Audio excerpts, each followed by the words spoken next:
नमस्कार दोस्तों। जय श्री कृष्ण। राधे राधे दोस्तों। आज की जो हमारी प्रस्तुति है वो सबसे अलग, क्योंकि आज हम बात करेंगे गरुड़ पुराण के उन रहस्यों के बारे में जिसे हर एक व्यक्ति को जानना जरूरी है, क्योंकि मृत्यु ही एक ऐसी चीज है जो सबको किसी ना किसी दिन आनी ही है। इसलिए आज हम आपको रूबरू कराने वाले हैं गरुड़ पुराण के उन रहस्यों को जो मृत्यु के बाद होता है। और मैं आपको बता दूं कि अगर आप ये वीडियो देख रहे हैं तो इसे अंत तक जरूर देखिएगा, क्योंकि यह गरुड़ पुराण की कथा है। और भगवान श्री कृष्ण कहते हैं कि गरुड़ पुराण की कथा को कभी भी आधा अधूरा नहीं सुनना चाहिए। इसलिए आप इसे पूरा जरूर देखें और सच्ची श्रद्धा से एक बार कमेंट में जय श्री कृष्ण जरूर लिखें। तो चलिए जानते हैं अपने गुरुजी से गरुड़ पुराण के इस रहस्य के बारे में। मित्रों, गरुड़ पुराण जन्म से लेकर मृत्यु और उसके बाद आत्मा के सफर तक के बारे में कई बातें बताता है। ये ऐसे रहस्यों से पर्दा उठाता है जिनके बारे में जानने की जिज्ञासा कई लोगों के मन में रहती है। इतना ही नहीं, गरुड़ पुराण में मृत्यु से जुड़े संस्कारों को लेकर कई नियम भी बताए गए हैं, जिनका पालन करने से मृतक की आत्मा को शांति मिलती है, उसे अच्छी गति मिलती है। वहीं पूर्वजों के आशीर्वाद से व्यक्ति का परिवार खूब तरक्की, सुख समृद्धि पाता है। गरुड़ पुराण के अनुसार मृत्यु के बाद मनुष्य शरीर की आत्मा 13 दिनों तक अपने ही घर में रहती है। इसलिए मृत्यु के बाद 13 दिनों तक कई संस्कार किए जाते हैं। मृतक की आत्मा के लिए रोज भोजन निकाला जाता है। इसके बाद 13वीं की जाती है, पिंडदान किया जाता है। दरअसल मृत्यु के बाद यमदूत आत्मा को तुरंत अपने साथ यमलोक ले जाते हैं, जहां उसके कर्मों का हिसाब किया जाता है और फिर 24 घंटे बाद आत्मा फिर से अपने घर पर लौट आती है। इसके पीछे वजह उसका अपने परिवार के प्रति मोह होता है। यहाँ आत्मा अपने परिजनों के बीच भटकती रहती है, उन्हें पुकारती रहती है, लेकिन परिजन जब उसकी आवाज नहीं सुनते हैं तो वह बेचैन हो जाती है। चूंकि उसके शरीर का भी अंतिम संस्कार हो चुका होता है, लिहाजा वह अपने पुराने शरीर में भी प्रवेश कर पाती है। इस दौरान आत्मा इतनी कमजोर हो जाती है कि वह कहीं भी यात्रा करने में असमर्थ रहती है। फिर परिजन पिंडदान करते हैं, 13वीं के दिन जरूरी संस्कार करते हैं, जिससे आत्मा को बल मिलता है और वह यमलोक की यात्रा करती है। इतना ही नहीं, पिंडदान के समय दिया गया भोजन आत्मा को 1 साल तक शक्ति देता रहता है। इसलिए पिंडदान को बेहद जरूरी माना गया है। वहीं जिन आत्माओं के लिए पिंडदान नहीं किया जाता है, उन्हें यमदूत 13वें दिन जबरदस्ती घसीटे हुए यमलोक की ओर ले जाते हैं। इससे मृतक व्यक्ति की आत्मा को बेहद कष्ट उठाने पड़ते हैं। वहीं जिन लोगों के कर्म खराब रहते हैं, उनकी आत्मा भी बहुत कष्ट उठाती है।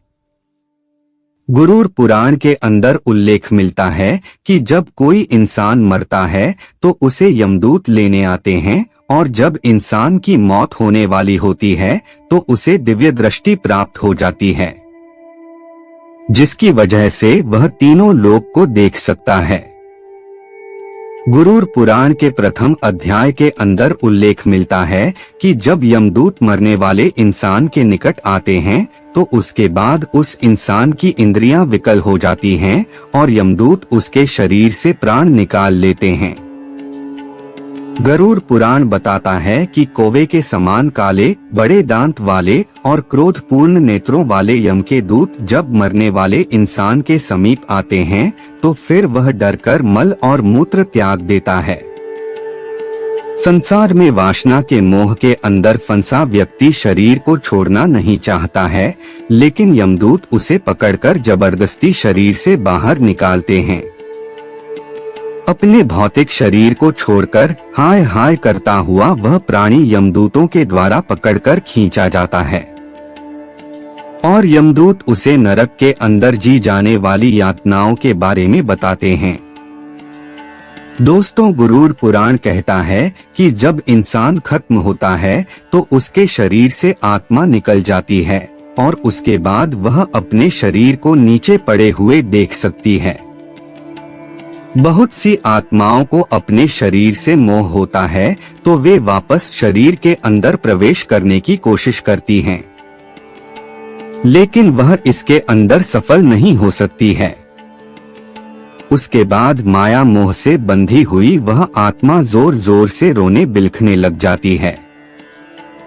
गरुड़ पुराण यह कहता है कि कर्मफल का नाश सैकड़ों वर्ष बीत जाने के बाद भी नहीं होता है। यदि आत्मा को पिंडदान नहीं किया जाएगा तो उसका प्रेत शरीर कैसे बनेगा, और शरीर ही नहीं बनेगा तो वह कर्मफल कैसे भोगेगा। और जब कर्मफल ही नहीं भोग पाएगा तो उसको मनुष्य जीवन नहीं मिल पाएगा और दुखी होकर इस संसार में भटकता फिरेगा। कहने का मतलब है कि मरने के बाद 12 दिन प्रेत घर में रहता है और उसके बाद उसे एक टेम्परेरी शरीर प्राप्त हो जाता है। फिर उस शरीर को लेकर वह 13वें दिन यम मार्ग के अंदर चलता है, और यदि उस जीव ने अच्छे कर्म किए हैं तो वह आसानी से यम मार्ग को पार कर सकता है।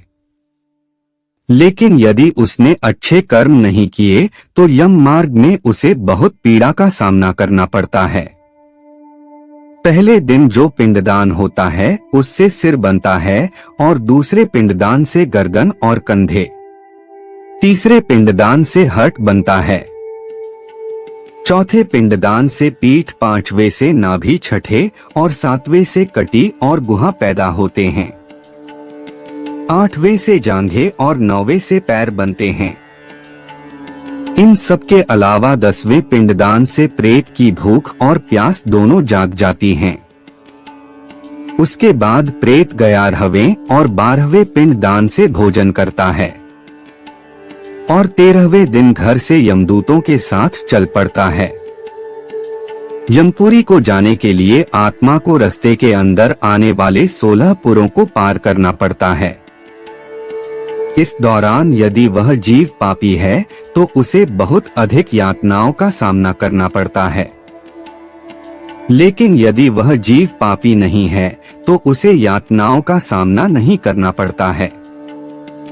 यम इन सब के अलावा जब आत्मा यमलोक में पहुंच जाती है तो उसके बाद उसे यह टेम्परेरी शरीर को छोड़ देना होता है। ऐसा गरुड़ पुराण के अंदर उल्लेख मिलता है।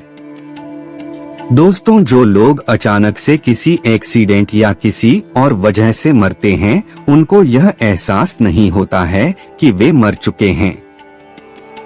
जब इंसान इस तरह से मर जाता है तो अचानक से आत्मा उसके शरीर से अलग हो जाती है और वे खुद को बहुत हल्का महसूस करते हैं। ऐसी स्थिति के अंदर जब आत्मा अपने शरीर को सामने पड़ा हुआ देखती है तो उसके बाद उनको यह एहसास हो जाता है कि वे मर चुके हैं।